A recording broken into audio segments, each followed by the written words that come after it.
grandes problemas nisso daí.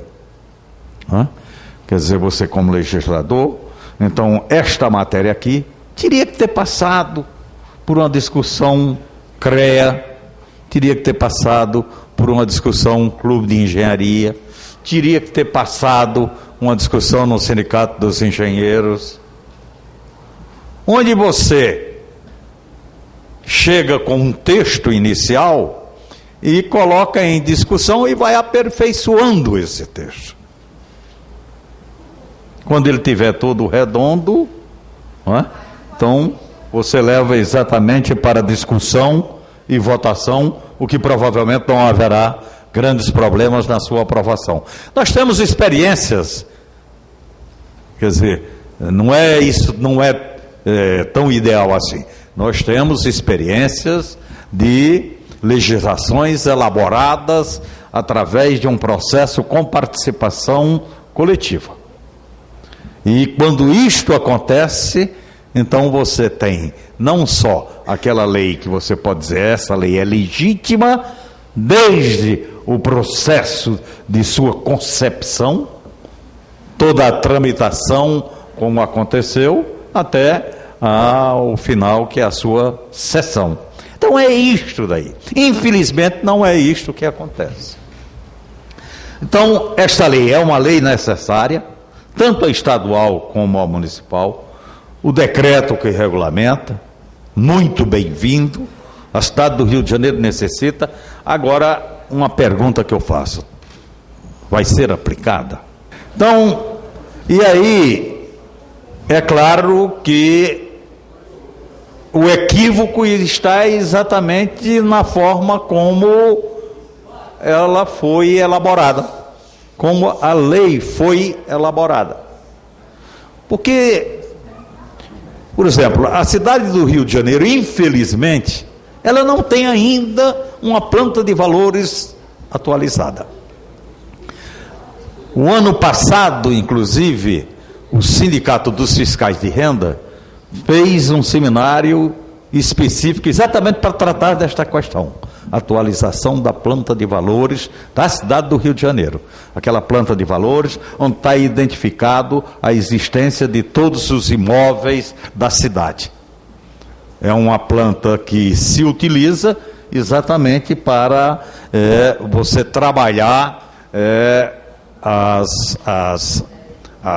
trabalhar o Imposto Predial Territorial Urbano, o famoso IPTU. Quer dizer, o IPTU, ele é definido, fixado em cima de parcelas que compõem, como a localização, a situação do imóvel, as condições, o valor venal do imóvel, tudo isto daí, então, é aplicado. Para esta lei ser colocada em prática e ter a eficácia que se exige, por conta da necessidade dela existir também, quer dizer, a necessidade, no mínimo, da existência da planta de valores atualizados. Até porque, quem for ver a regulamentação, está muito claro de que você vai fazer uma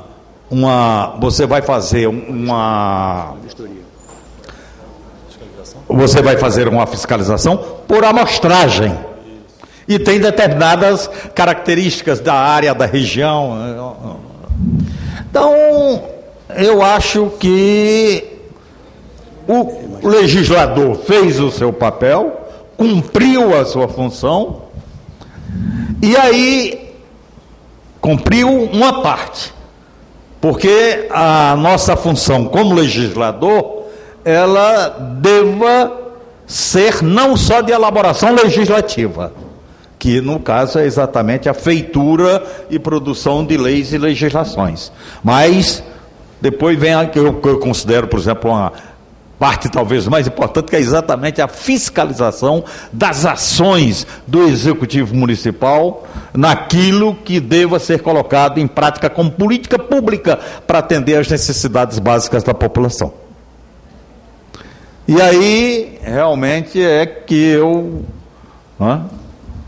vou ter que usar não só da lei, não só da regulamentação, pelo menos no âmbito do município do Rio de Janeiro, e tentar fazer o máximo uma fiscalização, tentando fazer valer aquilo que está escrito na lei. Não sei se vamos conseguir. Nós temos, por exemplo, na questão do habites, na cidade do Rio de Janeiro.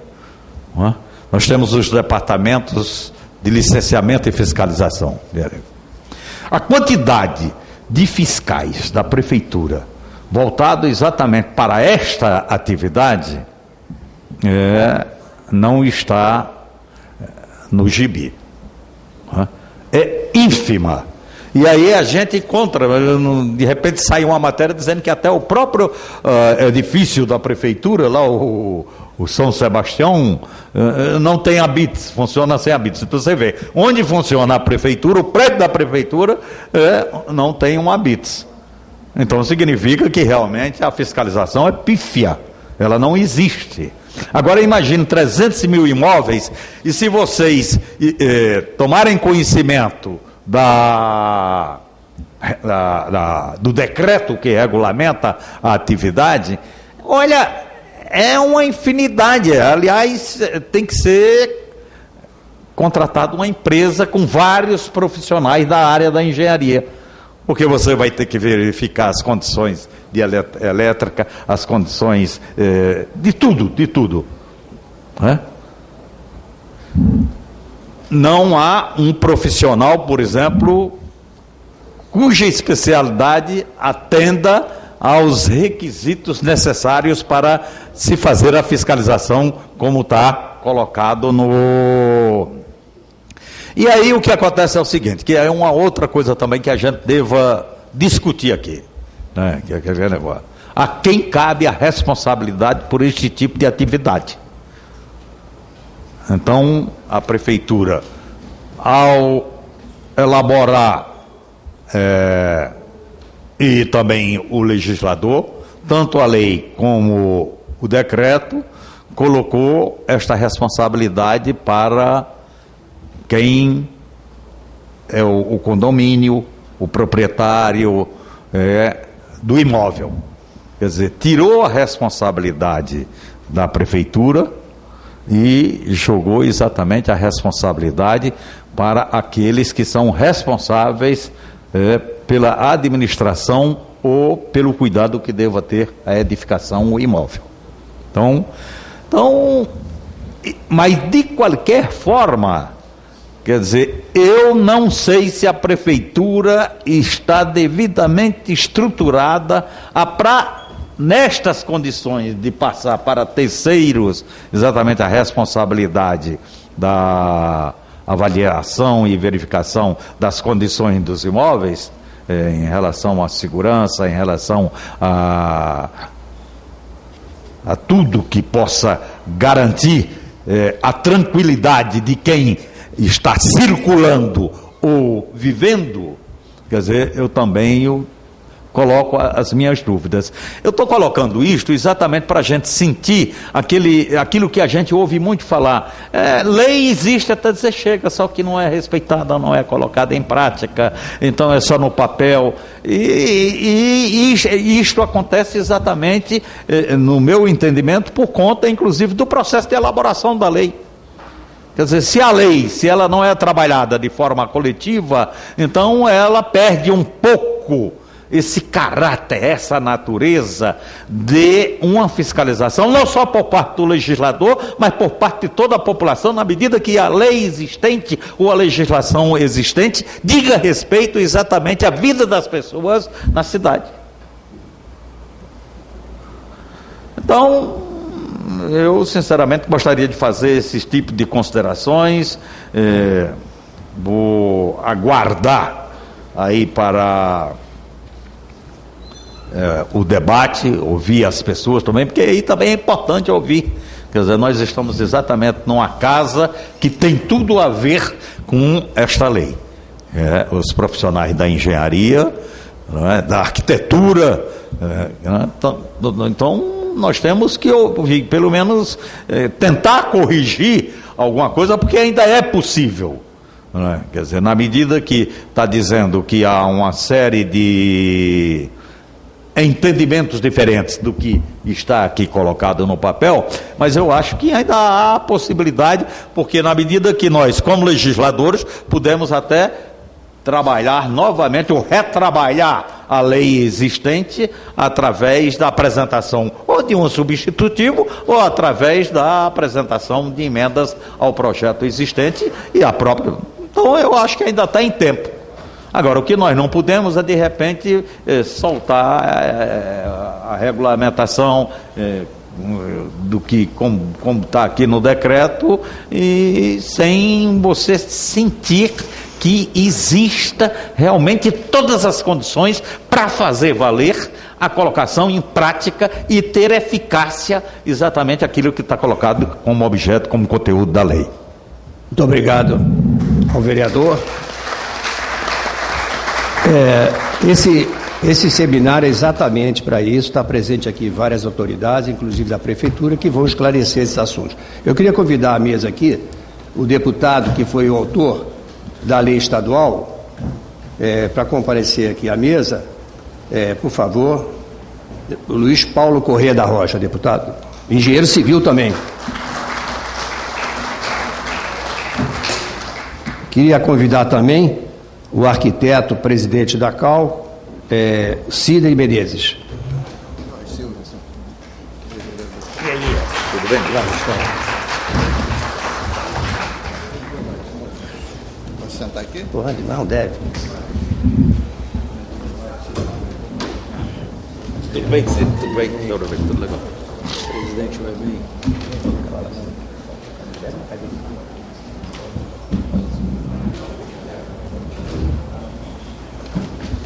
Bem, prosseguindo então com os esclarecimentos de cada um dos presentes aqui à mesa, eu vou passar a palavra então ao deputado estadual Luiz Paulo Corrêa da Rocha, que foi o autor da lei do Estado 6.400, que deu essa lei de vistoria.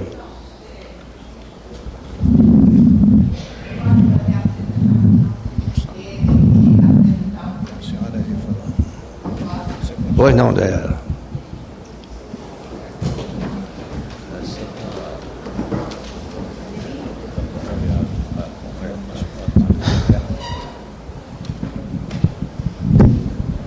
Senhores, bom dia.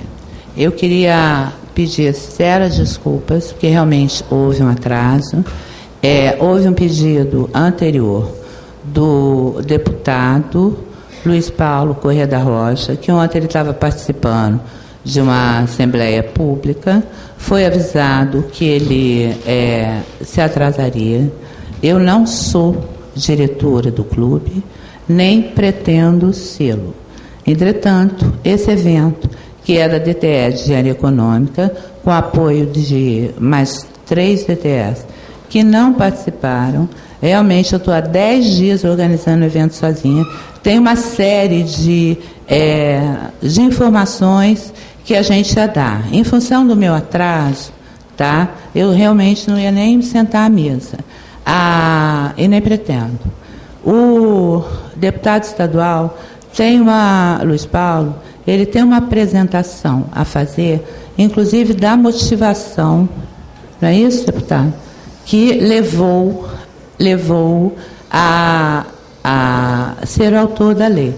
Todos os demais municípios do Rio de Janeiro farão as suas leis complementares baseados na lei aprovada pelo deputado. Eu queria só apresentar o presidente do CAL, Sidney Menezes, agradecer a todos a presença, pedir realmente 1000 desculpas, que não deu, eu saí do clube ontem, 11h40, não deu para chegar aqui a tempo. Eu vou permanecer aqui. A gente organizou da seguinte forma, só essas informações iniciais. As perguntas deverão ser feitas por escrito, para se conseguir uma certa organização na hora de fazê-las, porque senão a gente pode apresentar a mesma pergunta diversas vezes e isso pode atrapalhar o andamento. De qualquer forma, eu peço novamente desculpas, não só aos senhores, como ao presidente Alexandre Leal, ao diretor Márcio Patusco, a todos os componentes da mesa, inclusive eu gostaria de chamar para a mesa o EBA, que é o representante um dos representantes da sociedade civil,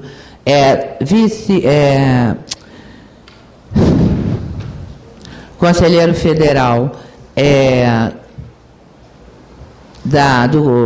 do Estado do Rio de Janeiro, porque ele também é representante da sociedade civil, e a Ana Amélia Melo Franco, que eu não sei se já chegou, também a outra representante da sociedade civil, para se colocarem à mesa. E aí a gente vai dar a palavra para o deputado estadual, que é para que ele dê início à sua apresentação, e a partir daí a gente... vocês desculpem, por favor, ter havido essa inversão nos trabalhos, tá? Muito obrigada. Deputado João Paulo. Muito obrigado pelo convite ao Clube de Engenharia.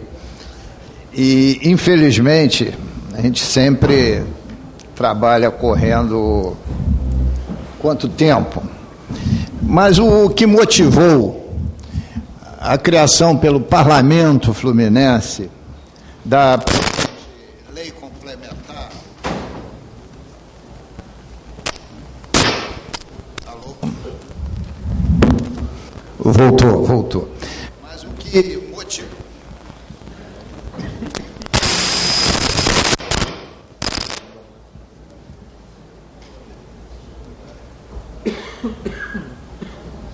Sem som. Veio.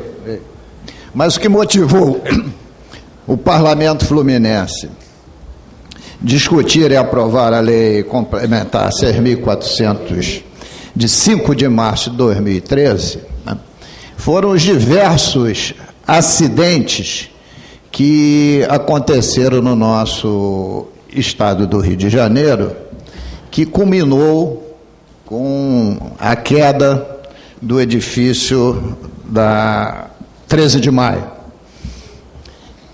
E essa queda foi em janeiro de 2012, período que o Parlamento Fluminense estava em recesso.